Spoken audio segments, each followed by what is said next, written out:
Hello friends, welcome back to our new vlog. ఈరోజు మనం చేనికి రావడం జరిగింది. నిన్న మన సిర్పుర్టి మండలంలో చాలా ప్రాంతాలలో వర్షాలు రావడం జరిగింది. మంచిగా కొన్ని జాగాలు అయితే వడగళ్ళు కూడా పడ్డాయి. వడగళ్ళ వర్షాలు. ఈ బండలు ఉన్నాయి, అంతంత ఐస్ కూడా పడడం జరిగింది పారిగంలో, సిర్పూర్ మండలంలో. ఇది మా ఊరు వెంకట్రావుపేట గ్రామం. మాకు అంత వర్షం వచ్చింది కానీ మాకు వడగళ్ళ వాన అంత ఏం రాలే. గాలి కూడా మంచిగా ఉండే మన సైడ్. ఇప్పుడు మనం చేనికి ఎందుకు వచ్చినామంటే పైపులు చూడాలి. పైపులు ఎట్లా ఉన్నాయో, పైపులు ఉన్నాయో లేవో, లేకుంటే పైపులు ఎటైనా ఎగిరిపోయానా అని చూడడానికి వచ్చినాం. వర్షం ఈ విధంగా వచ్చింది మనకు. ఇక్కడ లూటర్ కొట్టి ఉండే మొత్తం పద మంచిగా నచ్చింది కానీ చెప్పులకి అంటుకుంటలేదు మట్టి మాత్రం. అటు సైడ్ ఏమో మరి అంటుకోవచ్చు. వర్షం అయితే మంచిగా నచ్చింది మనకై. చూద్దాం. ఇగో నీళ్ళ క్యాన్ ఇక్కడ ఉండేది, అక్కడ ఆ మూలకు పడ్డది, మన చేను మూలకు. అంత ఘోరంగా వచ్చింది మన దాంట్లో వర్షాలు.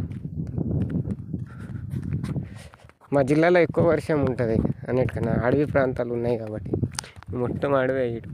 అటు కొండలు కనబడుతున్నాయి. ఇటు సైడ్ మొత్తం అటు మహారాష్ట్ర ఉంటుంది. మా ఊరు దాటితే అటు సైడ్ కూడా అడవే. చూడవచ్చు. ఇక్కడికి ఎవరో ఎడ్ల బండి తీసుకుంటారు.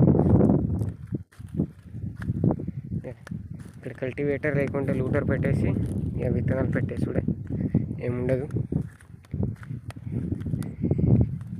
ఇదే మన బోర్. మనదంటే మనది కాదు, మేము సగం పొత్తులో చేస్తున్నాం, సగం ఇగో ఈ వైర్లు మొత్తం తెంపిన ఎడ్లు.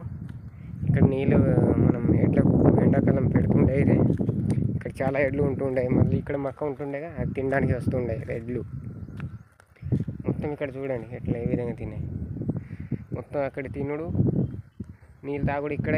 ఇక్కడ మళ్ళీ గోధుమది ఉండే, గోధుమది కుటారు తినుడు. దానివల్ల ఇక ఇక్కడ మొత్తం ఎడ్లు వచ్చి వైర్లు తెంపినాయి పైన. ఈ పైపుల కోసం వచ్చినాం మనం, పైపులు చూడడానికి ఉన్నాయో లేకపోతే.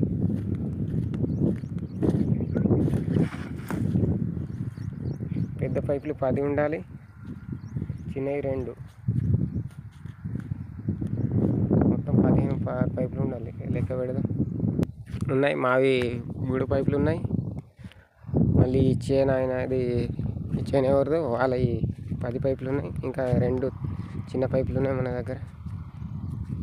మొత్తం ఉన్నాయి 15. పుదీనా చెట్టు మొన్న ట్రాక్టర్కి వెళ్ళింది. ఇంటికాడ తీసుకెళ్ళి పెడితే ఒక్కడు కూడా బతుకుతలే, మంచి మట్టిలో పెట్టిన. ఈ విధంగా ఉన్నాయి మనకి. ఇక్కడ పొలం చేద్దామంటే ఇక్కడ సెట్ కాదు మనకు. పందులు బాగా వస్తాయి.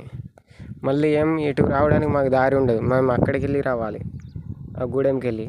ఇదే మన వెంకట్రావుపేట. అది మాది new colony, Venkatraopet new colony. వస్తే మళ్ళీ చేనులోకి వెళ్ళి మొత్తం బ్యాటరీలు పెట్టి ఉంటాయి. ఆ విధంగా భయం అవుతుంది. వస్తే ఇక్కడికి వెళ్ళి రావాలి, ఊర్లోకి వెళ్ళి. దాన్ని ఇక్కడ పెద్ద ప్రొసీజర్ ఉంటుంది. రాణిస్తారు కొంతమంది జనాలు, లేకుంటే ఇక్కడికి వెళ్ళి ఎందుకు పోతారు అంటారు. ఆ విధంగా ఉంటాయి. ఇక్కడ పత్తి పెడదాం అనుకుంటాను. పత్తి అయిన తర్వాత మక్క వేయచ్చు మంచిగా. చూడండి, ఇవి కొట్టేసిన, నేను కొట్టిపించిన. ఇది మొత్తం మళ్ళీ కొంచెం తీసేసినాం అనుకో, ఇవి మంచిగా అవుతాయి. ఇంకా మళ్ళీ వచ్చినప్పుడు కల్టివేటర్ పెడతాము అంటాడు మా అన్న. అయితే కల్టివేటర్ పెడితే ఇవి కూడా పగలగొట్టిస్తారండు. పగలగొట్టించినాం అనుకో, నీళ్ళు మొత్తం అనేది అటు సైడ్ వెళ్ళిపోతాయి.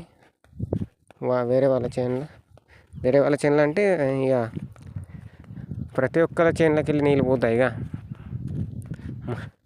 మన చేనులో నీళ్ళు పోవద్దు, వాడి చేనులోకి వెళ్ళి నీళ్ళు రావద్దంటే అట్లా ఉండేది. అందరి చేనులోకి వెళ్ళి అందరి నీళ్ళు పోతాయి అన్నట్టు. ఇప్పుడు మా చేనులో వాళ్ళ నీళ్ళు వస్తాయి, మా చేనులోకి వెళ్ళి అటు పోతాయి, అట్లకెళ్ళి అటు సైడ్ పోతాయి అన్నట్టు. ఈ విధంగా ఉన్నాయి మన సైడ్ వర్షం వచ్చింది. కానీ నిన్న ఇక భూమి వేడిగా ఉన్నది, అందుకోసం నీళ్ళు తొందరగా ఎగ్గుకుంటుంది భూమి. అంత ఏం లేదు, తొందరగా అబ్జర్వ్ చేసుకున్నది కాబట్టి చేయొచ్చు మనం. చూడండి ఏమంత లేదు. వర్షం అయితే నిన్న మంచిగా నచ్చింది. కలుద్దాం నెక్స్ట్ బ్లాగ్లో.